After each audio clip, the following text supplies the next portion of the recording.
Welcome to the bird media. నేను మీ పవన్ కృష్ణమూర్తి. మాజీ వైద్య ఆరోగ్య శాఖ మంత్రి విడుదల రజని ఇంకో వివాదంలో ఇరుక్కున్నారు.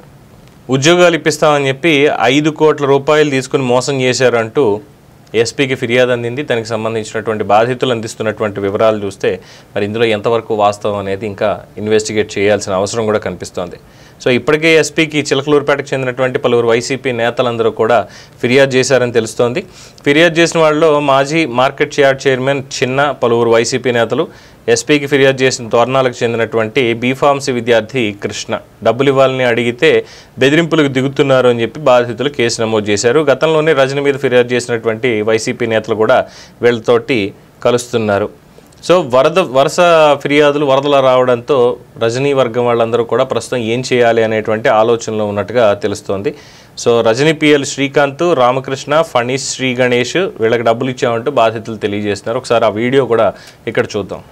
మాది ప్రకాశం జిల్లా దోర్నాల విలేజ్.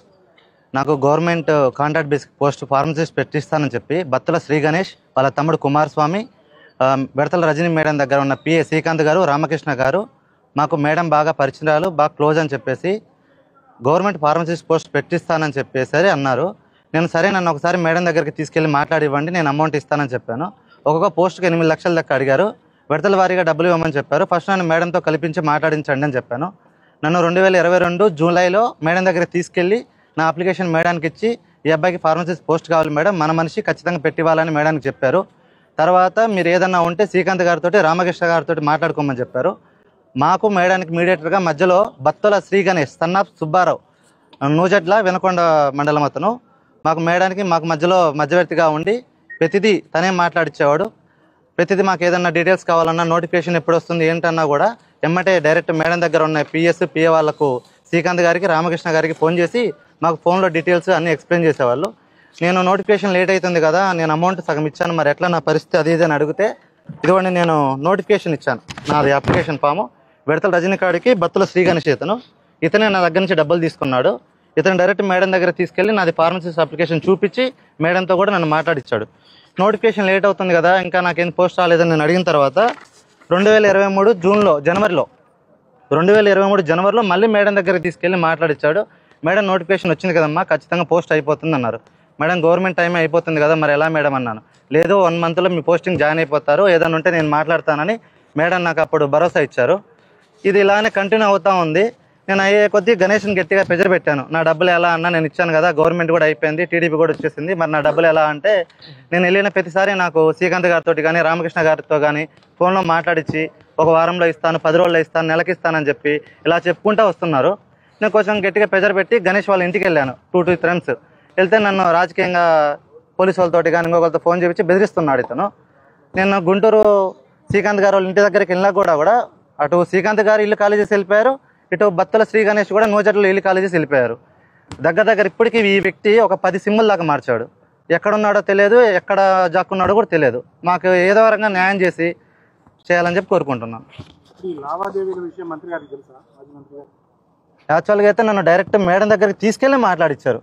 ఇదిగోండి నేను అప్లికేషన్ ఇచ్చినప్పుడు మేడమే కదా నా అప్లికేషన్ ఫామ్, నేను బత్తుల శ్రీ గణేష్. ఇప్పుడు ఇటీవల ఏమన్నా మేడం కలిసారా మీరు? అసలు మమ్మల్ని కలవనేటలేదు కదండి, కలవనేటలేదు కదా. నా దగ్గర గణేష్ కొట్టిన ప్రతి ఒక్క ట్రాన్సాక్షన్ ఉంది, అతనితో మాట్లాడిన ప్రతి ఒక్క వాయిస్ రికార్డు కూడా నా దగ్గర ఉంది. అడిగిన ప్రతిసారి అదే మాట చెప్తున్నాడు. ఈ మధ్య గట్టిగా ప్రెజర్ చేస్తే ఒక 8 మంత్స్ బ్యాక్ మేడం ఎగ్గొట్టింది, నేనేం చేశాను అని చెప్పి ఫోన్ బ్లాక్ చేసేసాడు. కొత్త సిమ్ తీసుకున్నాడు. నూజట్ల ఊర్లోకి వెళ్తే లేడు, ఇల్లు ఖాళీ చేసి వెళ్ళిపోయారని చెప్పారు. చిలకూరుపేట వస్తే వాళ్ళ తమ్ముడు మాకేం సంబంధము, నువ్వు ఏదైనా ఎక్కువ చేస్తే నీకు అది చేస్తా ఇది చేస్తాను బెదిరిస్తున్నాడు. నేను పవన్ కళ్యాణ్ దగ్గరికి వెళ్తా అంటే, నువ్వు ఎవరి దగ్గరికన్నా వెళ్ళు, మాకు పెద్ద రాజకీయ పరిచయాలు ఉన్నాయి, మా పవన్ కళ్యాణ్ కూడా తెలుసు, నువ్వు ఎక్కడ కేసు పెట్టుకున్నా ఏం చేసినా నువ్వేం చేయలేవు, మా అయితే డబ్బులు తీసుకున్నట్టు ప్రూవ్ అవుతుంది, నీ డబ్బులు అయితే నీకు రావు కదా, మేము బెయిల్ తీసుకొని బయట తిరుగుతాము, నువ్వేం చేయలేవు అని చెప్పి నన్ను బెదిరిస్తున్నారు. అది బాధితులు చెప్తున్నటువంటి అంశం. సో గతంలోనే చూసాం, స్టోన్ క్రషర్స్ యాజమాన్యాల నుంచి డబ్బులు వసూలు చేశారు రజనీ, మరిది గోపి అని ఉంటారు, గోపి ఇవన్నీ కూడా చూసుకున్నారు అని. అలాగే సాయి కార్తిక్ సిటీ సెంటర్ దగ్గర కూడా ఫస్ట్ వివాదం విడుదల రజనీ గారి దగ్గర నుంచి స్టార్ట్ అయింది అని, ఆ తర్వాత ఇప్పుడు పత్తిపాటి పుల్లారావు గారిని ఇంకోటి అయింది. అలాగే శ్రీకృష్ణదేవరాయలతోటి అసలు ఆయన నియోజకవర్గంలో చిలకలూరిపేటలో అడుగు కూడా పెట్టనివ్వకుండా ఆవిడ గతంలో చేసినటువంటి పరిస్థితి కూడా చాలామంది మాట్లాడతారు. సో స్టోన్ క్రషర్స్ యాజమాన్యం దగ్గర నుంచి వసూలు చేసిన దాంట్లో డబ్బులు వెనక్కి ఇచ్చారు అని, ఇంకా ఇవ్వాల్సి ఉన్నాయని దాని మీద కేసు నమోదైంది, కానీ యాక్షన్ అయితే తీసుకోలేదు. పోలీస్ స్టేషన్కి పిలిపించి విచారణ మాత్రం చేశారు. తర్వాత ఇంకా మిగతా కేసులు ఉన్నాయి. ఇక వైద్య ఆరోగ్య శాఖకు సంబంధించి అప్పట్లో జరిగినటువంటి అక్రమాలు వీటి మీద కూడా విజిలెన్స్ విచారణ జరగాల్సి ఉంది అని చెప్పి ప్రభుత్వం నుంచి సమాచారం. సో విడుదల రజని ఇటీవల కాలంలో చూస్తున్నాం, కాస్త యాక్టివ్గానే కంటే బాగానే యాక్టివ్గా ఉంటున్నారు. మొన్న కూడా వరదల సమయంలో, లేదంటే తర్వాత తుఫాన్ వచ్చినటువంటి సమయంలో కూడా వెళ్ళి ప్రజలను అడగడం ఇవన్నీ కూడా చేశారు. అక్కడి వరకు బాగానే ఉంది. కానీ విమర్శల దగ్గరకు వచ్చేసరికి అథెంటికేటెడ్గా విమర్శలు అనేవి సరిగా లేవు.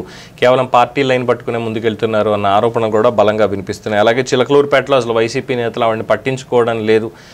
మాజీ వైసీపీ నేతలు కూడా ఆవిడ వల్లే వేరే పార్టీల్లోకి వెళ్ళిపోయారు అనేటువంటి ఒక అపప్రథను కూడా ఆవిడ ఎదుర్కొంటున్నారు. ఇప్పుడు సరికొత్తగా ఈ 5 కోట్ల రూపాయలు వసూలు చేశారు నా దగ్గర, నాకు న్యాయం చేయండి అంటూ బాధితుడు బయటకు వచ్చాడు. మరి నిజంగానే విడుదల రజని 5 కోట్లు వసూలు చేశారా? పోలీసులు ఇన్వెస్టిగేషన్ ఏ విధంగా చేస్తారు? 5 కోట్ల రూపాయలు వసూలు చేస్తే ఆ 5 కోట్లు ఇవ్వడానికి ఆధారాలు ఎవరి దగ్గర ఉన్నాయి? ఇచ్చిన దానికి లేదో 5 కోట్లు అడిగిన దానికి ఆధారాలు ఎవరైతే కృష్ణ అని ఇప్పుడు వ్యక్తి పోలీస్ స్టేషన్కి వెళ్ళి కేసు పెట్టాడో దీనికి సంబంధించి అతని దగ్గర ఆధారాలు ఏమైనా ఉన్నాయా? పోలీస్ ఇన్వెస్టిగేషన్ ఎలా జరుగుతుంది? సో విడుదల రజని కూడా అరెస్ట్ అవ్వడం తప్పదా? ఈ 5 కోట్ల కథాకమం ఇష్యూ ఏంటి? వాస్తవాలు బయటికి రావాలి. దీని మీద మీ అభిప్రాయాన్ని కామెంట్స్ రూపంలో తెలియజేయండి. చూస్తూనే ఉండండి ది బర్డ్ మీడియా.